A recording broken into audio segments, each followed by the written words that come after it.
조갑제 TV 시청자 여러분 안녕하십니까? 2022년 1월 25일 오후 6시입니다. 어제 윤석열 국민의힘 대선 후보가 발표한 안보 외교 전략 문서라고 그래야 되겠습니다. 저는 윤석열 독트린이라고 부르고 싶은데, 이 내용은 아주 잘 쓴 글이고 여기에 국가의 진로를 결정하는 내용이 많고, 또 이것을 발표한 사람이 학자가 아니고 차기 대통령이 될 가능성이 아주 높은 분이니까 이것은 전문가들이 언론에서 조목조목 해설을 하고 또 비판도 받고 해야 될 부분이 많습니다. 그런데 선거판에 이런 걸 발표를 하니까 너무 언론에서 비중 있게 다루지 않는 것이 좀 안타깝다는 생각이 듭니다. 우선 이 내용은 A4 용지로 한 4페이지 정도 되는 문장인데 아마 심혈을 기울여서 쓴 듯합니다. 저는 이걸 읽고 나서 윤석열 후보가 지도자가 되었다, 국가 지도자가 되었다는 느낌을 받았습니다. 여기서 다루고 있는 게 아주 큰 문제입니다. 한미 동맹, 대북 문제, 특히 핵 문제, 그리고 과학기술진흥 전략, 한일 관계, 어느 것 하나 소중하지 않는 게 없습니다. 이걸 포괄적으로 제시를 했습니다. 여기 특히 한미동맹 재건이란 말이 있습니다. 한미동맹이 무너지고 있는데 한미동맹을 재건하겠다. 한미동맹 재건, 그 재건이란 말이 아주 잘 선택한 용어로 들립니다. 글로벌 중추국가라는 표현을 썼습니다. 인류국가라는 표현을 쓰지 않고 글로벌 중추국가, 세계 문제에 깊게 관여하는 일종의 중심국가가 되겠다는 취지고, 이 사상적 기조도 뚜렷하게 하고 있습니다. 자유민주주의 가치를 바탕으로 한 대북정책, 그리고 외교정책을 펴겠다. 자유, 평화, 번영, 그리고 인권, 이걸 기본 가치로 놓고 있습니다. 전체 기조는 바로 이 대목 아닌가 생각이 들었습니다. 우리 헌법 정신의 근간인 자유민주주의를 소중히 지키고 당당한 외교와 튼튼한 안보로 진정한 한반도 평화 시대를 열어야 합니다.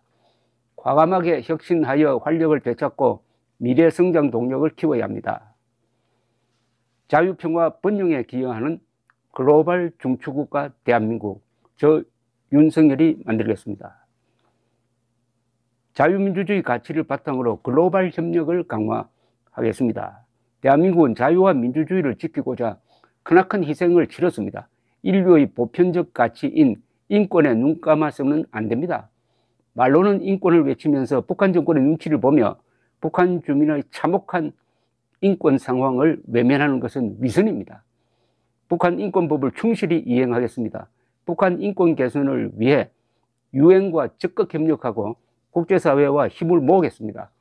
북한뿐만 아니라 인류의 존엄과 가치를 훼손하는 반인권적인 탄압에 대해서는 그것이 지구촌 어디든 외면하지 않겠습니다. 바로 이 대목이 가장 중요한 기조를 이루고 있고 굉장히 감동적입니다. 북한 인권 문제에 대해서 이렇게 아주 분량을 배분해가지고 아주 성의 있게 다루고 있습니다.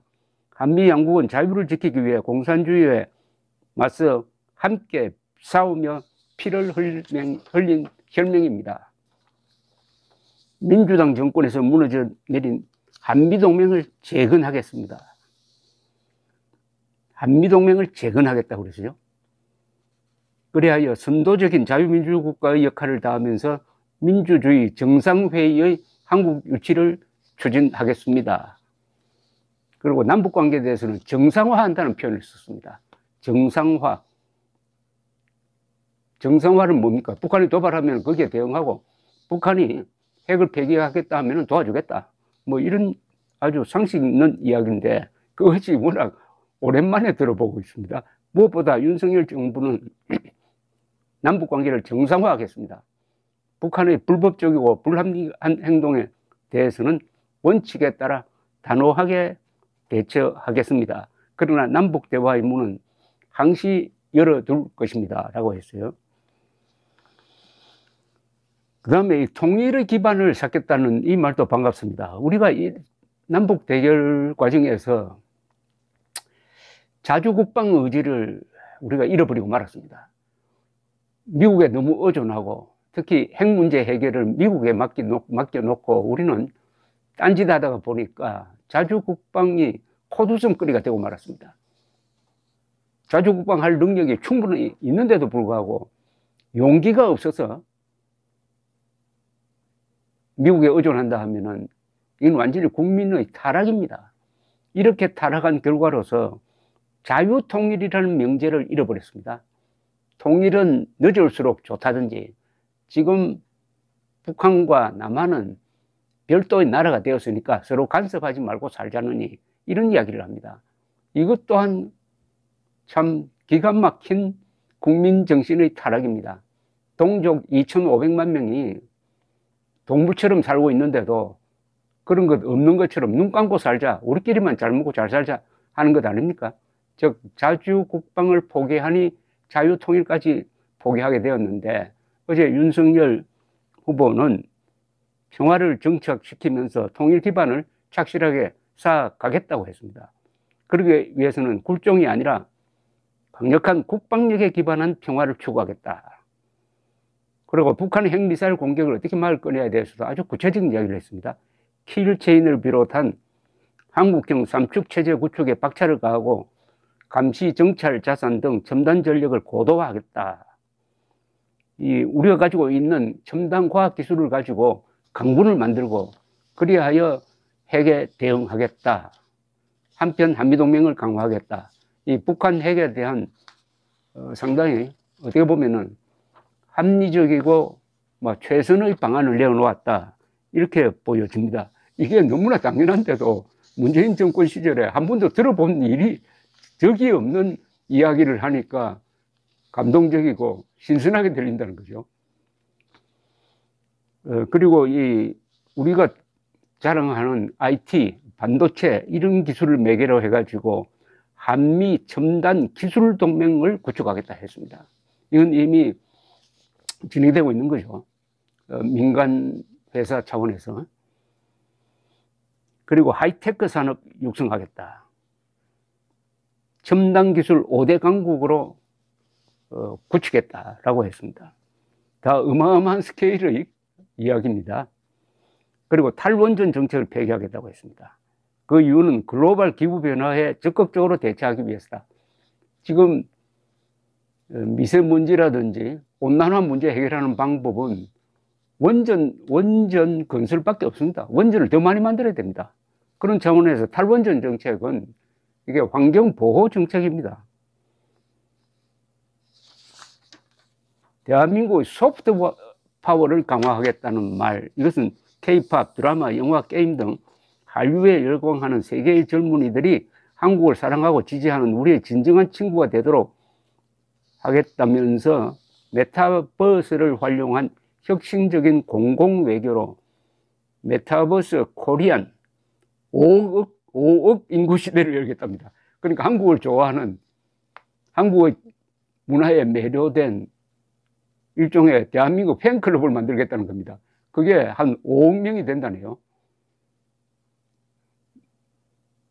그 다음에 750만 재외동포와 함께하는 글로벌 한민족 네트워크를 구축하겠다.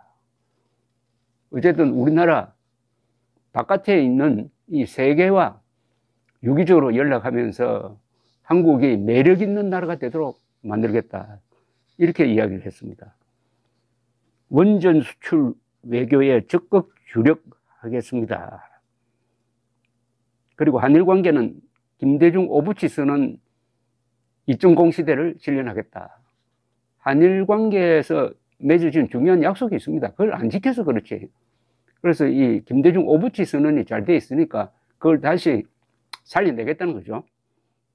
마지막 공약은 이겁니다. 국가를 위해 희생한 분들이 분노하지 않는 나라를 실현하겠습니다. 국가를 위해 희생한 분들 많죠. 건국 공로자들, 참전용사들, 천안함 폭침 희생자들, 그리고 납북자들, 무엇보다 국군포로.